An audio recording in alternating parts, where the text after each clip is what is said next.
Bismillahirrahmanirrahim. Assalamualaikum warahmatullahi wabarakatuh. Alhamdulillahirabbil alamin wassalatu wassalamu ala asrofil anbiya'i wa mursalin wa ala alihi wa ashabi ajmain amma ba'du. Pemirsa Sinpo TV dimanapun berada, mari bersama-sama kita panjatkan puji syukur kehadirat Allah Subhanahu wa taala yang telah melimpahkan rahmat serta karunia-Nya sehingga di hari ini kita bisa kembali bertemu dalam program Islam Penuh Cinta, penyejuk hati, penyegar iman. Bersama saya Tiara Dianti dan seperti biasa sudah hadir bersama kita di studio Sinpo TV Bapak Ustadz Ahmad Haris Riswanto. Assalamualaikum Pak Ustadz. Waalaikumsalam warahmatullahi wabarakatuh. Kabarnya gimana Pak Ustadz? Alhamdulillah sehat afiat baik insyaallah. Amin. Semangat ya Pak Ustadz ya untuk semangat. hari ini di episode kali ini seperti biasa. Apalagi topik hari ini Pak Ustadz cukup ngeri juga nih Pak Ustadz, yaitu lisanmu surgamu atau nerakamu. Nah, apa makna dari ungkapan tersebut? Apakah perkataan yang keluar dari mulut seseorang ini bisa jadi penyebab ia masuk surga atau neraka atau seperti apa? Untuk penjelasan lebih lanjutnya kita akan langsung saja mendengarkan. Silakan Pak Ustadz. Baik. Assalamualaikum warahmatullahi wabarakatuh. Waalaikumsalam warahmatullahi wabarakatuh. Alhamdulillahi wahdah. Wassalatu wassalamu ala rasulillah sayyidina wa maulana Muhammad ibn Abdillah wa ala alihi wa ashabihi wa man tabi'a rusydah amma ba'dah. Saudaraku pemirsa Sinpo TV dimanapun berada, juga Mbak Tiara, alhamdulillah bersyukur pada Allah sampai saat ini nikmat Allah terus mengalir kepada kita sehingga kita bisa melaksanakan tugas dan kewajiban kita sebagai hambanya. Amin ya rabbal alamin. Tema kita pada kali ini, lisanmu, surgamu atau nerakamu. Maksudnya adalah berawal dari lisan ini bisa menempatkan kita ke surga, baik surga dunia, atau menempatkan kita ke neraka, baik neraka akhirat maupun neraka di dunia. Artinya seseorang itu bisa mulia atau bisa hina karena lisannya, karena mulutnya.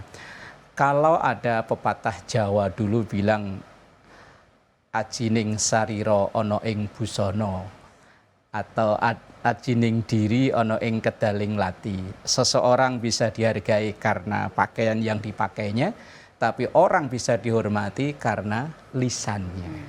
Lisan ini sesuatu yang sangat bentuknya, orang bilang katanya lidah tak bertulang. Kalau dalam makalah yang disampaikan oleh Imam Al-Ghazali, beliau bilang al-lisanu saghirul jirmi azimul jurmi. Kecil bentuknya tapi besar efeknya. Artinya sesuatu yang keluar dari lisan yang jadi omongan kita itu bisa berefek yang sangat besar, luar biasa.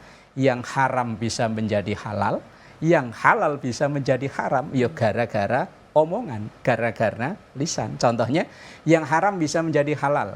Laki-laki dan wanita yang bukan mahram itu haram, tapi begitu ada ungkapan akad nikah, saya terima nikahnya lewat hanya beberapa kata, maka yang haram itu berubah menjadi halal. Dan ada sesuatu yang halal bisa berubah menjadi haram. Pasangan suami istri itu pasangan yang halal. Tapi karena satu kata yang diucapkan yaitu talak, cerai, pisah, maka itu laki-laki dan perempuan sudah bukan suami istri lagi hanya karena satu omongan saja. Artinya makanya lisan itu kecil bentuknya tapi besar efeknya. Dalam satu hadis Rasulullah Sallallahu Alaihi Wasallam beliau mengatakan salamatul insan fi hifdzil lisan. Keselamatan seseorang itu bergantung dari seberapa kuat ia menjaga lisannya. Semakin bisa ia menjaga lisan, insya Allah semakin selamat. Tapi sebaliknya tidak bisa mengontrol ucapannya, maka ya dikhawatirkan keselamatannya, baik keselamatan saat ini di dunia, juga yang lebih berbahaya keselamatan nanti di akhirat. Apalagi orang-orang yang model kayak kita gini Mbak Tiara, yang setiap hari beraktivitas mayoritas lisannya. Mbak Tiara sebagai seorang presenter tentu ya lisannya. Saya sebagai seorang mubalik yang tentu lisannya. Maka kepleset sedikit saja, apalagi di sekarang yang rekamannya begitu luar biasa, masif luar biasa. Seakan-akan kayaknya Raqib Atid udah mulai tergeser oleh oleh rekaman yang dipasang di sekitaran kita. Tetapi sehebat-hebatnya rekaman itu akan ada masa berlakunya, tapi catatan atau rekaman yang dibuat oleh Raqib dan Atid itu sampai akhir hayat, bahkan sampai ke kehidupan berikutnya baru ditayangkan secara lengkap dan akan dimintakan pertanggungjawaban. Ma yalfidzu min qaulin illa ladaihi raqibun atid. Tidak ada sepatah kata pun, satu kata pun yang keluar dari lisan kita ini yang tidak tercatat oleh malaikat Raqib dan Atid. Kalau satu tayangan di media bisa diedit, tetapi tayangan yang dicatat oleh, yang direkam oleh Raqib dan Atid tidak bisa diedit. Terus pokoknya kalau baik ya pahala yang diperoleh, kalau sebaliknya ya neraka yang diperoleh. Maka tema kita lisanmu, surgamu atau nerakamu. Kemudian ada satu ungkapan pula bahwa inna aktsara khotoya ibni Adam fi lisanihi, bahwa kesalahan terbesar atau dosa terbesar yang diperbuat oleh keturunan Bani Adam ini adalah dari lisannya. Begitupun sebaliknya, pahala terbesar yang diperoleh oleh Bani Adam juga dari lisannya. Makanya lisan ini bisa membawa kita ke surga, bisa membawa kita ke neraka. Misalnya yang kita ambil poin yang pertama, lisan kita ini bisa membawa kita ke surga. Yang pertama, orang yang mohon maaf umpama dalam kekafiran 50 tahun, sekali dia mengucap asyhadu alla ilaha illallah wa asyhadu anna muhammadar rasulullah, kekafiran yang 50 tahun itu terhapus. Atau ada pemutihan. Dosa-dosa yang hablum minallah saat itu juga langsung dihapus. Hanya 2 kalimat yang diucapkan, yaitu 2 kalimat syahadat, asyhadu alla ilaha illallah wa asyhadu anna muhammadar rasulullah. Ini password utama untuk ke surga. Kemudian ada melalui lisan kita berzikir. Mulai dari terbangun dari tidur, ke kamar mandi, selesai kamar mandi kita sholat subuh, kemudian kita sarapan, aktivitas berangkat kerja, apalagi kita berada di dunia seperti ini, kayaknya lisan kita nggak pernah berhenti, sampai nanti pulang, kemudian kita tidur kembali, dari kalimat-kalimat zikir yang terucap dari lisan kita, ini adalah satu tiket pembawa kita ke surga. Kemudian ada ibadah yang istimewa yang dilakukan oleh lisan kita, yaitu membaca Al-Quran. Yang dimana membaca Al-Quran itu pahalanya dihitung oleh Allah bukan per kata, bukan per ayat, bukan per surat, tapi per huruf. Sekali kita membaca Al-Fatihah ada 147 huruf di situ. Maka 147 kebaikan yang kita peroleh. Belum lagi dengan membaca kalimah thayyibah yang lain. Belum lagi ketika kita membaca sholawat pada Rasulullah Sallallahu Alaihi Wasallam, minimal Sallallahu ala Muhammad, atau pengen yang terlengkap sholawat Ibrahimiyah yang kita baca ketika tahiyat akhir. Lah itu semua syukur, mengucap alhamdulillah, terus kemudian kita berkata yang baik, kita menyampaikan informasi yang membangun, informasi yang benar, informasi yang terpercaya. Ini semua adalah tiket yang kita peroleh ke surganya Allah melalui lisan kita. Dan sebaliknya juga ada tiket ke neraka yang bisa kita peroleh melalui lisan kita. Misalnya orang yang sekian tahun berada dalam keislaman, hanya mengucapkan beberapa kalimat, dia bisa keluar dari Islam. Misalnya dengan sengaja ia menyatakan diri keluar dari Islam melalui mulutnya. Kemudian betapa banyak dosa yang disebabkan oleh lisan kita. Maka tadi saya bacakan satu ungkapan, inna aktsara khotoya ibni Adam fi lisanihi, bahwa kesalahan yang terbanyak atau tiket yang bisa membawa ke neraka dari kita anak dan keturunan Adam ini adalah melalui lisan kita. Misalnya kita berbohong, sesuatu yang kayaknya jadi lalapan sehari-hari, padahal bohong satu itu akan bisa menyebabkan bohong 2, bohong 3, dan seterusnya.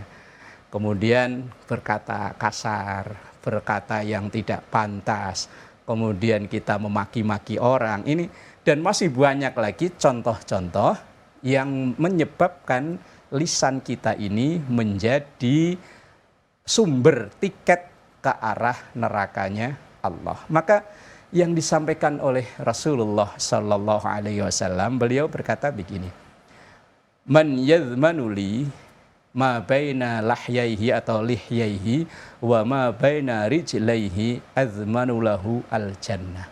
Siapa yang bisa menjaga di antara dua bibirnya alias lisannya, siapa yang bisa menjaga kemaluannya, maka Rasulullah menjamin orang tersebut satu tiket ke surganya Allah.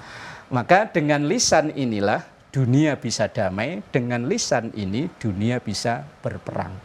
Betapa dua orang yang sudah berhadap-hadapan ingin berperang, tapi ketika ada ucapan yang mendamaikan, insya Allah damai.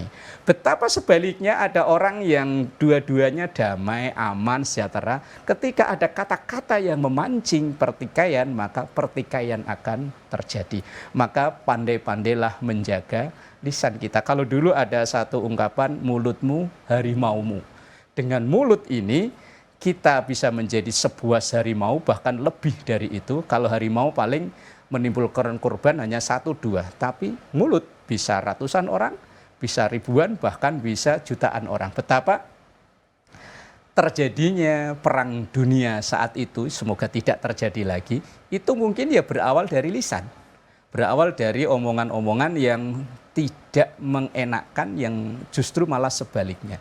Maka dari itu Rasulullah Sallallahu Alaihi Wasallam sangat mengharapkan umatnya, umat Islam ini adalah umat yang bisa menjaga lisannya. Karena Rasulullah disampaikan siapa yang bisa menjaga lisannya, maka akan saya jamin orang tersebut memperoleh satu tiket ke surganya Allah. Insya Allah nanti bisa dilanjut kembali Mbak Tiara. Wallahu a'lam bishawab. Terima kasih Pak Ustadz dan pemirsa, obrolan kita semakin menarik, tapi kita akan kembali usai jeda. Tetaplah bersama kami di Islam Penuh Cinta, penyejuk hati, penyegar iman.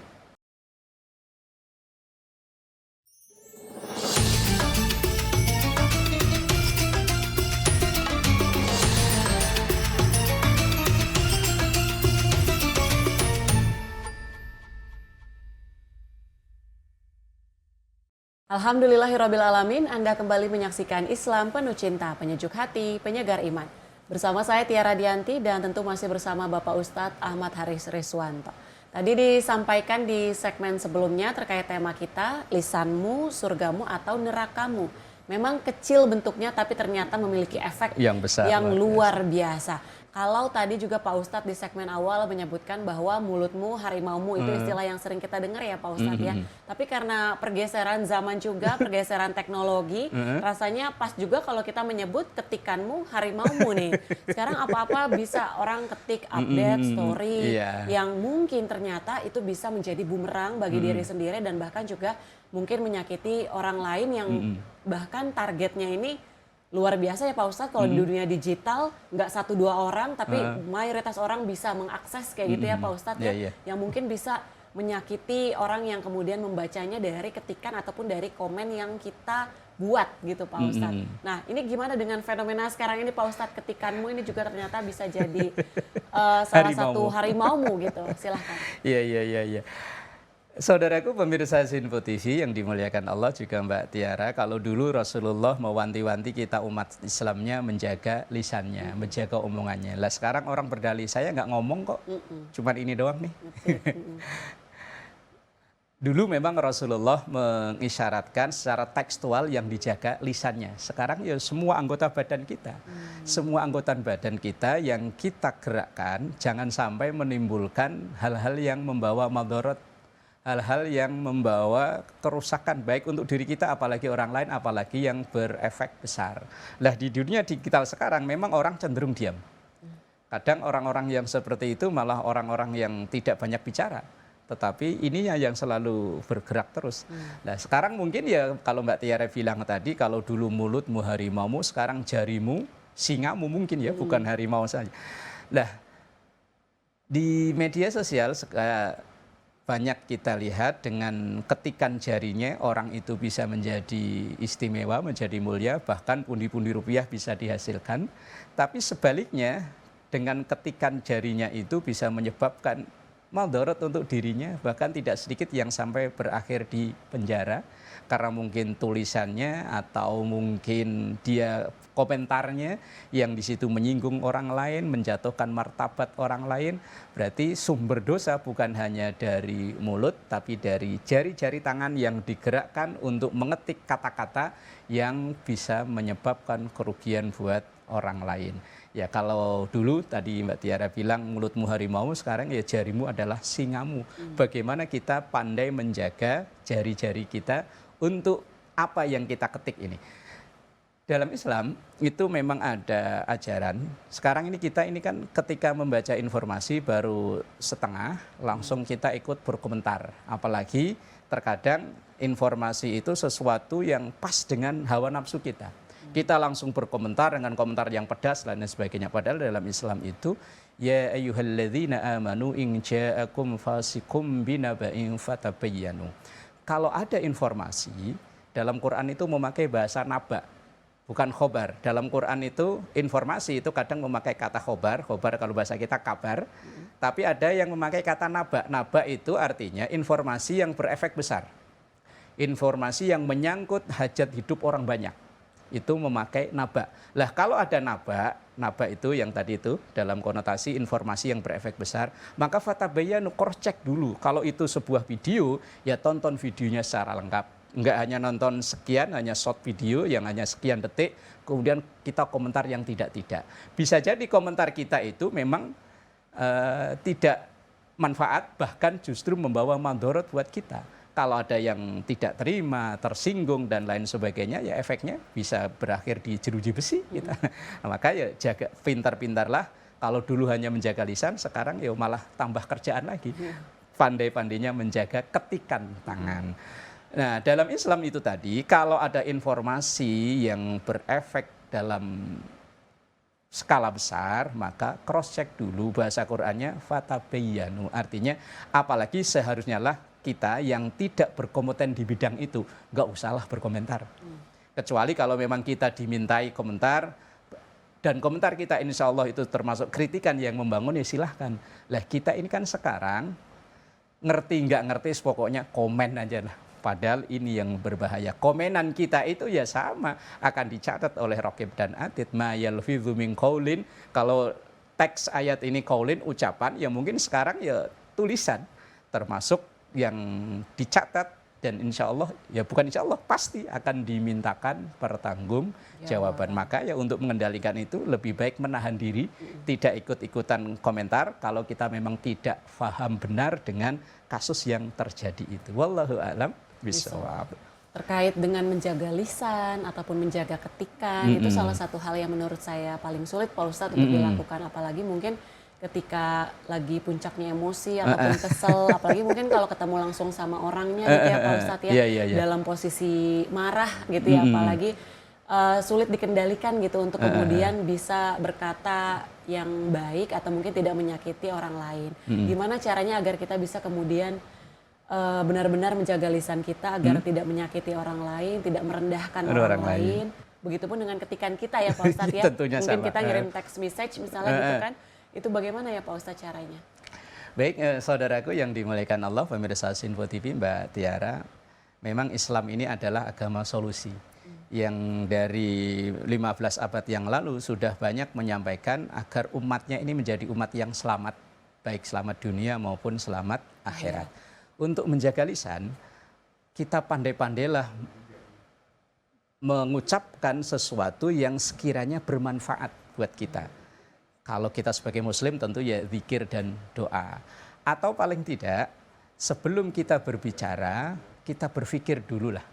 Kira-kira omongan saya ini manfaat atau tidak, atau justru menimbulkan madharat. Atau kita berpikir ketika saya berkomentar melalui ketikan ini, kira-kira nanti efeknya apakah ini baik atau enggak. Artinya berpikir sebelum berbuat. Kemudian pandai-pandailah kita menahan diri. Menahan diri. Rasulullah Shallallahu Alaihi Wasallam dalam satu hadis itu kan beliau bilang begini, man kana yu'minu billahi wal yaumil akhir falyakul khairan aw liyasmut. Menjadi ukuran iman kepada Allah, iman kepada akhir itu falyakul khairan, ucapkan yang baik. Kalau konteks sekarang, komentar yang baik. Kalau memang tidak bisa, aw liyasmut, atau lebih baik diam.